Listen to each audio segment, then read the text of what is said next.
Kids కూర్చునే height లోనే ఉంది. సో వాళ్ళు ఎక్కి కూర్చోవడం వల్ల లైక్ దీనికి ఏమైనా బెండింగ్ అలాంటి ఇందాక మీరు అన్నారు కదా యూపీవీసీ అని, యూపీవీసీ అయితే అట్లా ఎక్కితే ఇరిగిపోతుంది. Okay. So as it is an iron and లోపల మనం ఆ సౌండ్ రాకుండా యూజ్ చేసే అకూస్టిక్ ప్యానల్ ఏదైతే ఉందో అది హనీకోమ్ మెటీరియల్తో చేస్తామన్నమాట.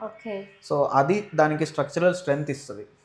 ఐరన్ స్ట్రెంగ్త్తో పాటు దాని స్ట్రక్చరల్ స్ట్రెంగ్త్ ఏదైతే యాడ్ అవుతుందో అది నేను ఎక్కినా కూడా ఏం కాదు. ఓకే. సో ఎంత వెయిట్ అంటే ఆల్మోస్ట్ మాక్సిమం బేరబుల్ వెయిట్ ని ఇది కాస్తుంది. సో మనకి ఏంటంటే ఏమన్నా హెవీ పెట్టినా లైక్ వెంటనే బెండ్ అవుతుంది, ఇలాంటి ప్రాబ్లం అయితే అస్సలు లేదు. అండ్ నేను ఇందాక నుంచి చూస్తున్నాను ఈ బెడ్ అలానే ఉంది, ఇదేంటి సార్? సో ఇది యాక్చువల్లీ హెవీ డ్యూటీ బెడ్ అండి.